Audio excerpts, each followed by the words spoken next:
Bienvenue sur Top Invest, la chaîne des top d'investissement. Ici, on parle essentiellement d'entreprises de qualité. Avons-nous une opportunité d'investissement sur First of Long Island Corporation? C'est la question à laquelle on va essayer de répondre en se basant sur les états financiers de la compagnie. Je rappelle que ceci représente uniquement mon point de vue et non un conseil d'investissement. Et comme d'habitude, je me réserve le droit de me tromper. C'est une demande spéciale d'un abonné Top Premium. Je rappelle que le lien vers le service Top Premium est dans la description de la vidéo.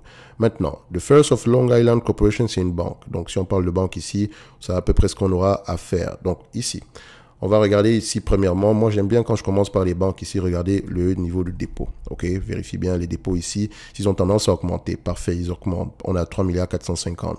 Maintenant, je vais regarder ici le pourcentage de prêt par rapport au dépôt. OK, donc déposit, pourcentage de prêt par rapport au dépôt pour voir à peu près si l'entreprise, il lui reste assez de, comment on appelle encore ça, il y a assez de munitions ici pour pouvoir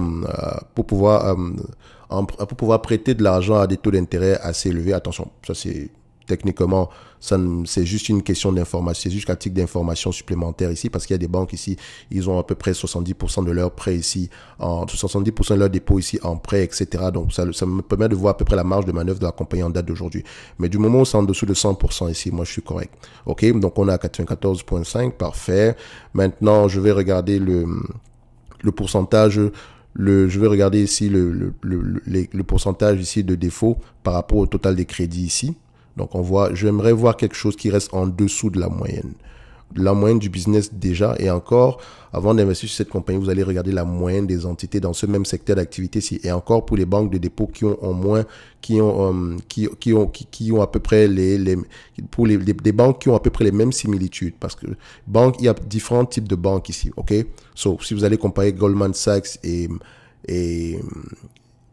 JP Morgan ici, ça ne sera peut-être pas la même chose parce que c'est deux types de banques différentes ici, d'accord? Donc, Goldman Sachs fait quelque chose qui ne représente à peu près une partie des activités, par exemple, de JP Morgan, ok?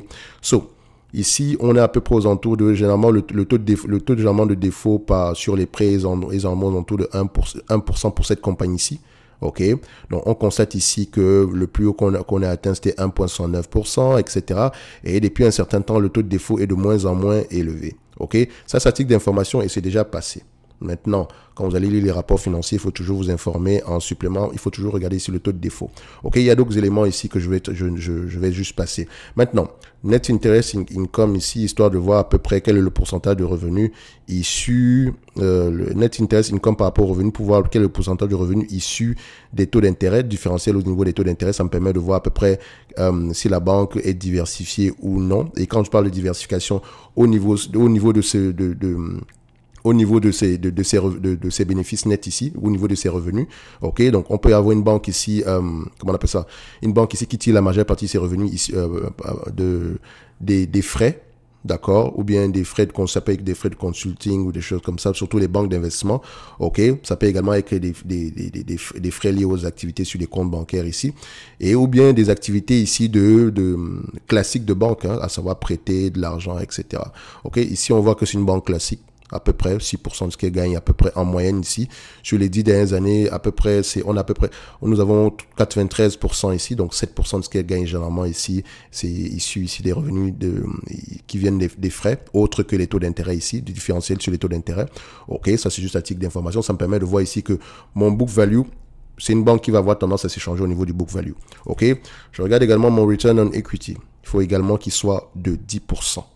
Sur les banques, je cherche 10. Si on a moins que ça, il faudra aller regarder pourquoi. OK? Donc, on regarde sur les 10 dernières années, 10% en moyenne, mais aujourd'hui, on a 9,63%. C'est pas mauvais, mais il faut aller vérifier pourquoi sur les 12 derniers mois. OK? Donc, on reste à peu près sur une banque assez correcte, selon moi. Maintenant, en termes d'évaluation, qu'est-ce que ça va donner ici? Je vais regarder le tangible book value par action. Est-ce qu'il a tendance à augmenter? Il a tendance, sur les dernières années, il est plutôt stable ici, ce qui n'est pas mauvais non plus. Et quand on le prend ici, tangible book value, ici, le marché a tendance à payer combien de fois le book value pour cette compagnie-ci? Je pense qu'on va généralement se rapprocher du 1 ici. Donc, généralement, il paye 1,5 fois. Sur les 10 dernières années, c'est 1,5 fois. Sur les 5 dernières années, c'est 1,2 fois. Je ne paierai pas plus d'une fois les actifs tangibles nets par action pour cette compagnie-ci. OK? C'est une banque classique ici, donc vaut mieux toujours rester aux alentours de une fois les actifs tangibles nets par action. OK? Donc, ici, le marché paye plus que ça. Peut-être ça peut également vous donner une indication sur la qualité de la banque, mais faites attention. C'est juste une indication. D'accord? So, Maintenant, actuellement, on est à 0,8 fois les actifs tangibles net par action. Donc, en date d'aujourd'hui, si on prend le 1 pour 1 ici, c'est un business qui devrait se négocier aux alentours ici de 16 dollars l'action. OK? 16 dollars l'action. Actuellement, on paye 13,41 dollars l'action. Donc, c'est-à-dire que, est-ce que c'est une entreprise qui a des bénéfices nets généralement ici assez stables? Ils ont même tendance à augmenter. En termes de marge ici, de bénéfices nets, qu'est-ce qu'on a? Est-ce que ça augmente? Ça diminue?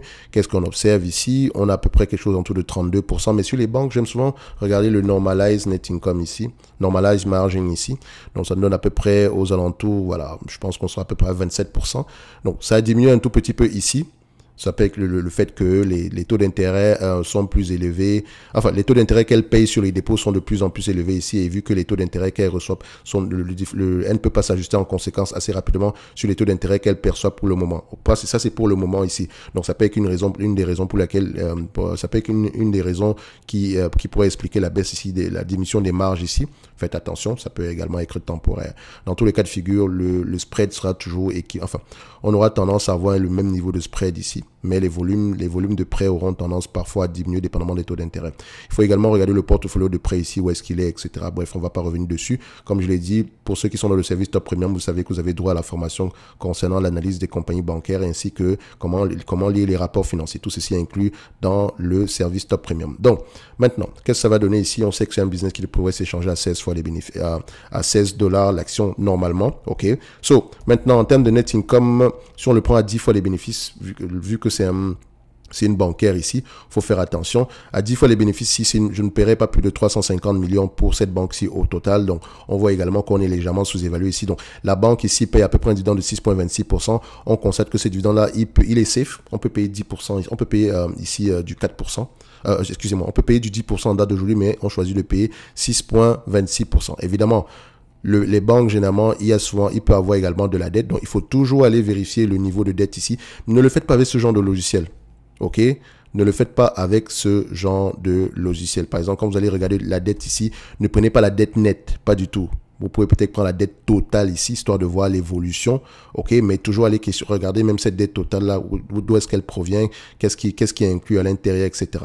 OK, donc ici, à 10 fois les bénéfices, c'est déjà assez correct. Et quand on prend encore les actifs tangibles net par action ici, la dette est déjà inclue à l'intérieur. OK, on a déjà enlevé la grosse partie de la dette. Donc, au prix actuel, ça pourrait être intéressant pour du First of Long Island Corporation.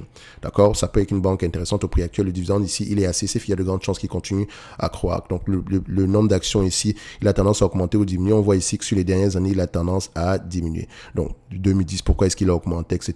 Peut-être également, elle a peut-être fait des acquisitions, ou bien c'était peut-être pas parce qu'elle était sous-capitalisée pendant la crise financière de 2008. Donc, il faut toujours aller vérifier pourquoi. OK? So, l'explication est généralement dans les rapports financiers.